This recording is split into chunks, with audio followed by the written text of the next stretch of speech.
You're listening to the Trade Show Insights Podcast, Season 16, Episode 11.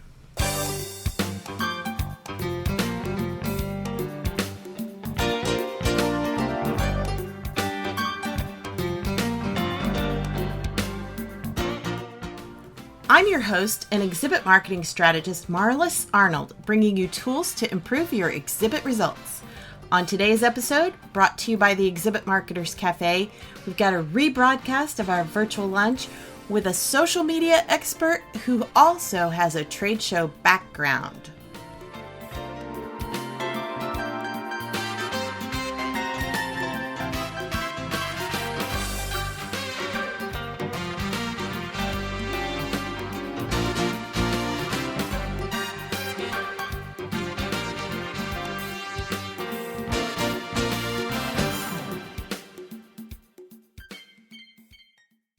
Monica Vila is co-founder and CMO at OM Media, or OM, as it's known by clients.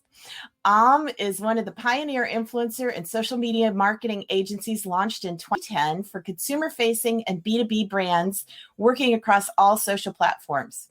Programs and activation for OM's clients run the gamut of platforms, including Twitch, YouTube, Twitter, Snapchat, Instagram, TikTok, and Pinterest. Prior to entering the social marketing world 11 years ago, Monica worked for years in the trade show industry at Reed, Blenheim, Miller Freeman, and Ziff Davis. She founded and sold 2 startups in the event space and is comfortable across 5 languages. So, Monica, welcome to Virtual Lunch. Hey, Marlis, how are you? Great to be here. Thanks. It's great to have you.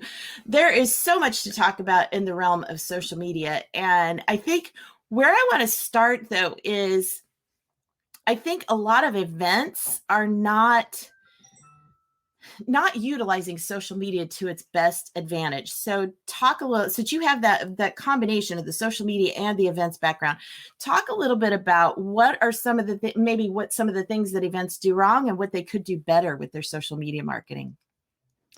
Well, it's a big question. Yeah. Also, yeah. Now let me start by criticizing people. Now, I haven't been involved in trade shows or events in that form for a while. But when I launched OM Media Group about 10 years ago, in fact, I announced it in 2008 when the world basically caved in. Yeah, the last time. So it was although I did hear that, recessions and events like that are great moments to launch new businesses like now, or as it feels right now anyway. So I would say that what has happened is a lot of events have used social media as a way to recruit attendance, because attendance recruitment, people actually coming to our shows, used to be perhaps one of the most challenging events. Like it was really where we focused a lot of our spend and energies and strategy, at least for the events that I had been involved in. The last big show I ran actually was Comdex, and Comdex in Las Vegas didn't really have that problem. But there were a multitude of Comdex versions around the world. Mm-hmm. And it was always a challenge to make sure that the IT folks that we were hoping to invite to attend and walk those aisles would come. And so I've seen a lot of great events use social media to invite and to actually extend the promotional efforts. And unfortunately, social media they're not really platforms designed for one-way speak. They're platforms for engagement. And as you know, and as we've seen in the last year, a lot of what can happen live can happen online. We can see each other, we can talk to each other, we can negotiate. And so there's so much more that we can be doing for events with social platforms at the moment. Well, so let's talk a little bit. I know that what you do at Om Media is you focus a lot on influencer marketing. In the trade show and events world, how do we tap into that influencer marketing concept? Yeah, it's really, I get super excited about talking on this because it's still very underutilized Mm-hmm. medium. I think the challenge is that everyone's an influencer these days. It's exploded as a platform. It's expected to be sort of billions of dollars marketer spending on influencers, but they're not all created equal. They're not all effective. And just because they have a million followers doesn't mean they're going to do the job for what you're hoping to accomplish. So I would actually True. um, say one of the clients that we've worked for, we did kind of a multiple step process for them. It was a big event. And we did an audit of how they were using their social media strategy. How was that being deployed? Looked at their handles. We did an in-depth analysis, really, of where they were. They had a Facebook page. They had a Twitter account. They had dabbled in new platforms, newer platforms, video platforms. And so we did a full audit to say, what are you hoping to, what business goal are you hoping to support? And so that's a great start. Um, Mm-hmm. I find social platforms, and maybe I was trained by someone who was so single-minded around sales. His name was Bob Krakoff. Some people might know him. He died too young, really, for my taste. Mm-hmm. But his focus was always how does it support your revenue objectives, really, because it's nice to have a big social presence and to have a lot of conversation perhaps going on, but really, how does it support your business goals? And so we focus a lot on that. So for example, this event I'm talking about, I'm not allowed to actually share which one it is, but Well, sure. well, at some point. It was basically business goals. So sales. Let's talk about sales, sponsorship sales, exhibit sales.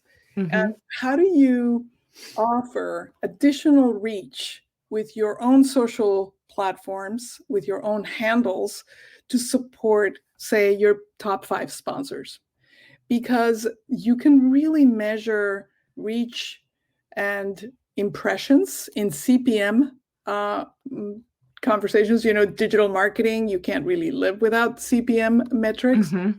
And now you can speak that language, really, because in the past, trade shows were all about the flesh, pound the flesh, how many people are walking the aisles. Mm-hmm. The busier, the better. We used to say, at Comdex, if you can't walk down the aisle, that's a successful event. I can't imagine anything worse these days. Certainly post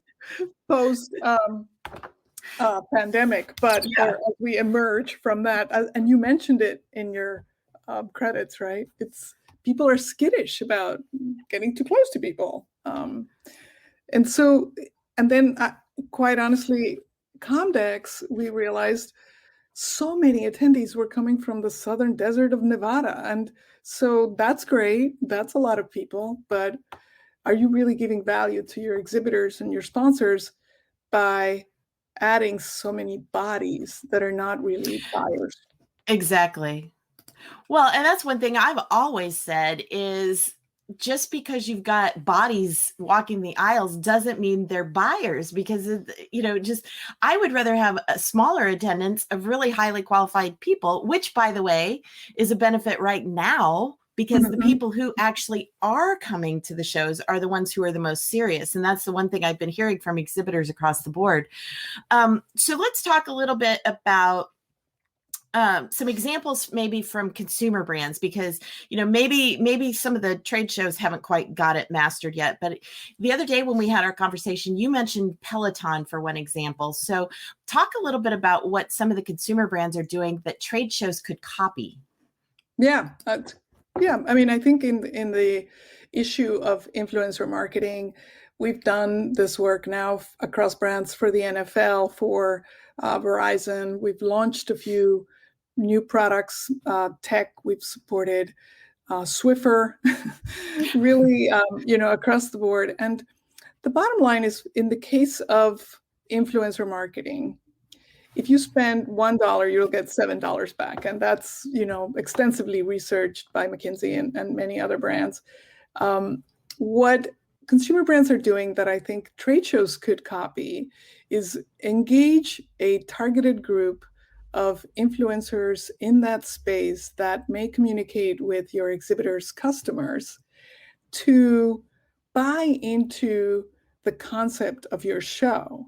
And so, for example, take if Verizon is launching a new smartphone with Samsung and it's a 5G enabled device, that what does 5G mean? And 5G for a gamer means that they can have almost no lag in an online game, for example.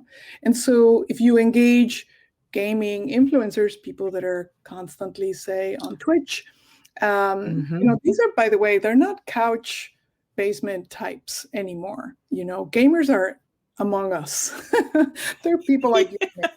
And so if you find those influencers that have, potentially a great feed, they could be photographers, they could have other day jobs, but they're also gamers, and they're going to talk about the product in the context of what it means to them.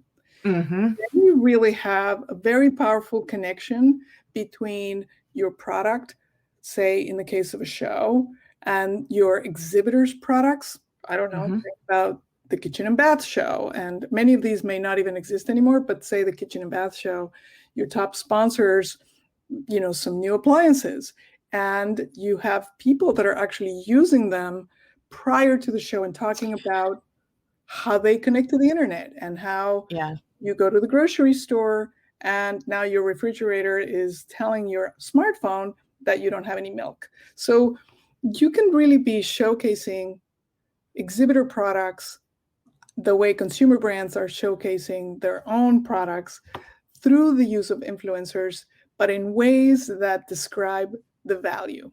What does it mean? So 5G means something different to a 55 plus person that wants to be safe, wants to be able to get in a car and drive and know that his or her phone will stay connected, than what it means to a gamer, as we said, or what it means to a young mom.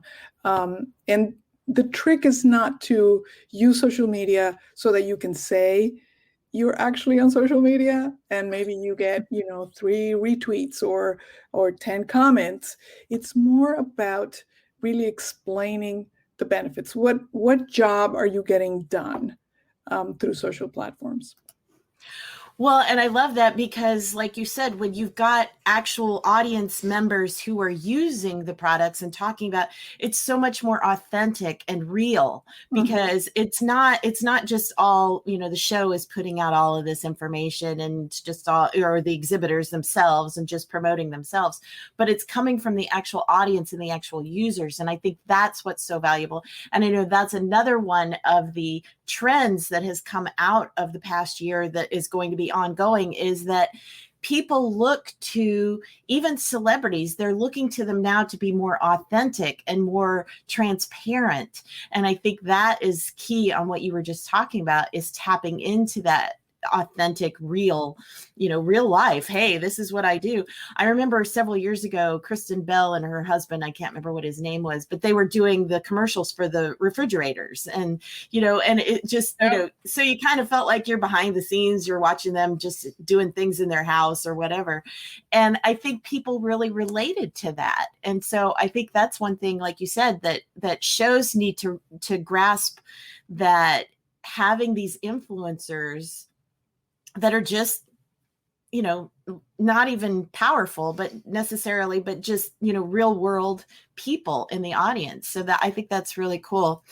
I want to shift gears a little bit, just because it was like a hot thing. And then now maybe not so hot, is what's called audio marketing. And so of course, Clubhouse was the big thing.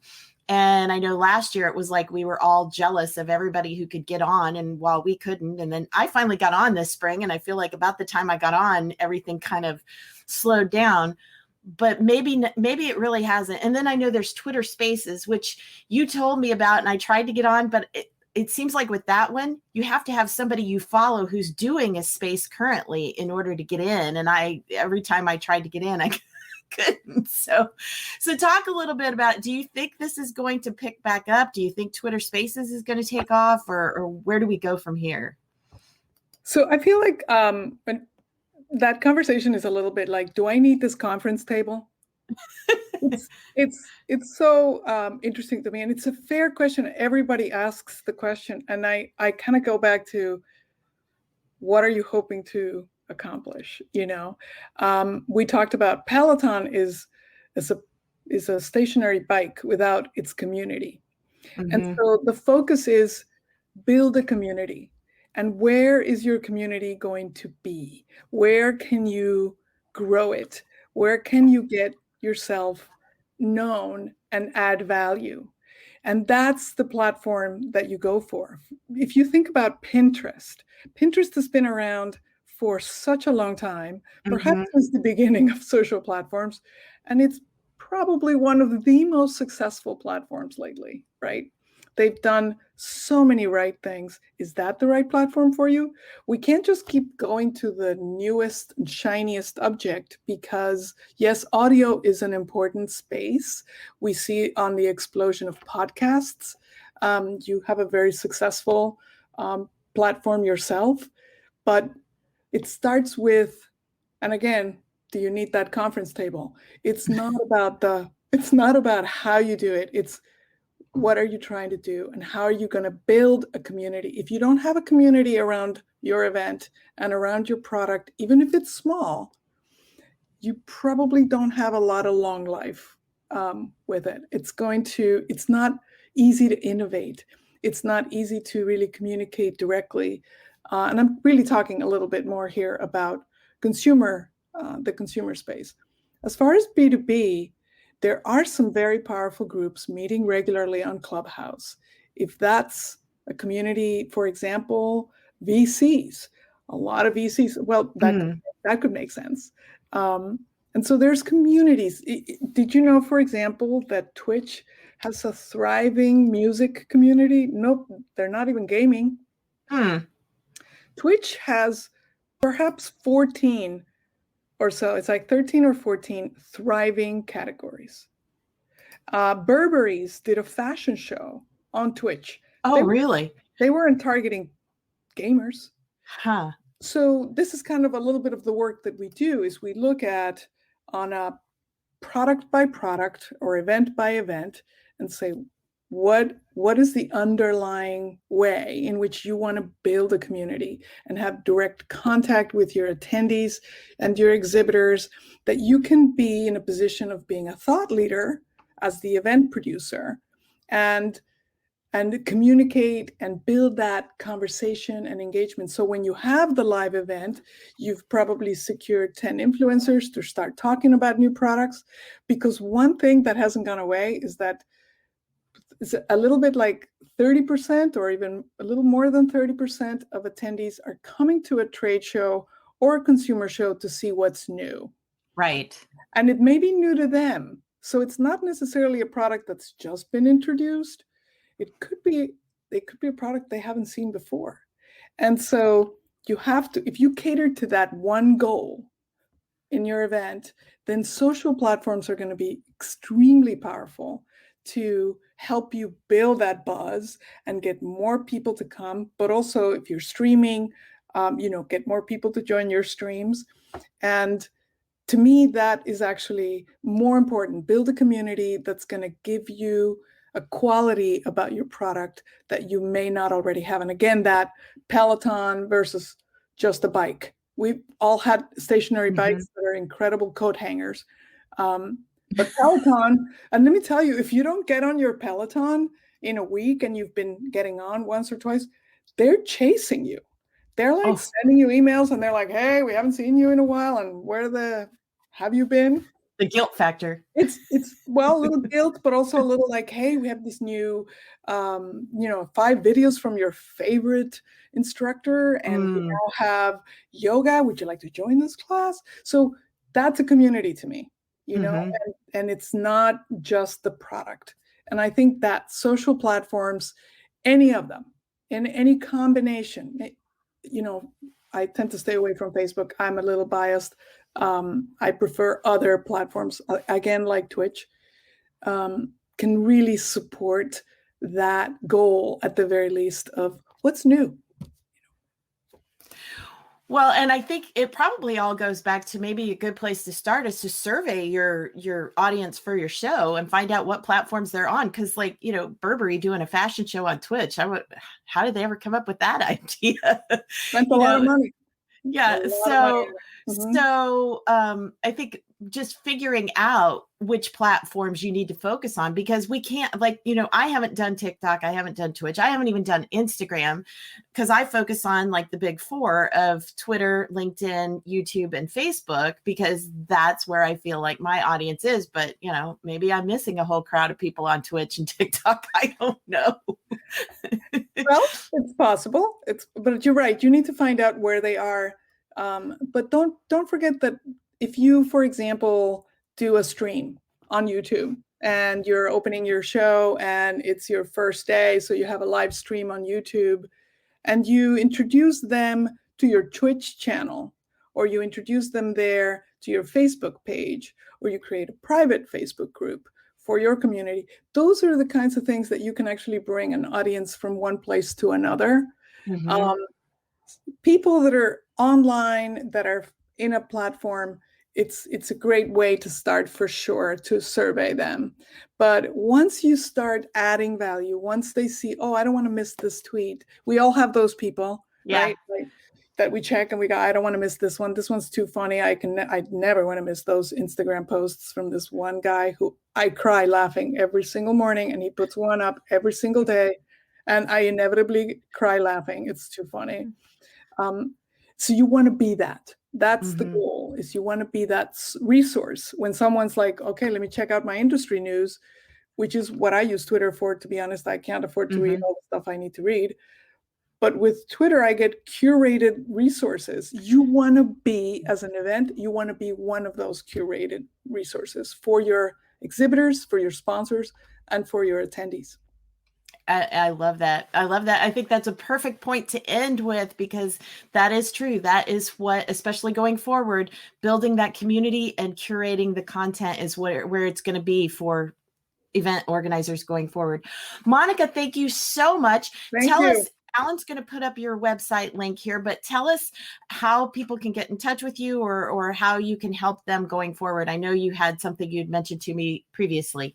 Oh, no, thank you. Yeah, I'm Monica J. Vila on LinkedIn. So look me up and send me a connection request. I'd love to meet. I really miss my trade show days. I'm grateful for Marco Barazzi, who I stay in touch with. He's like a brother to me.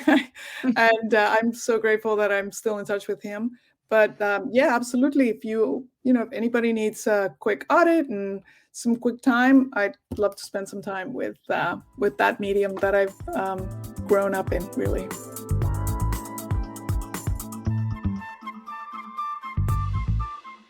You can find all the links mentioned during our interview in this episode's show notes at tradeshowinsights.com.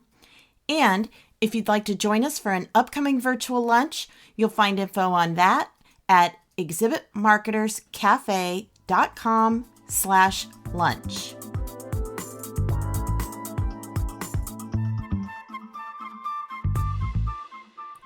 If you enjoyed today's episode and would like more, you can subscribe to the podcast and automatically receive future episodes on your chosen device. Simply search for Trade Show Insights in Apple, Spotify, Stitcher, or virtually anywhere else that podcasts are found, then click the subscribe button. Trade Show Insights is protected by the Creative Commons copyright license. You may feel free to share this recording with colleagues or embed it on your own blog, as long as it's shared in its entirety and is not used for commercial purposes. To learn more, please see the link in the sidebar of the show notes at tradeshowinsights.com. Well, that's it for this episode of Trade Show Insights. Be sure to check out our show notes and archives at tradeshowinsights.com. You can also connect with me using the social media links or the contact page on the site. I'm Marlis Arnold. Thanks for listening, and be sure to join us next time for more tools to improve your exhibit results.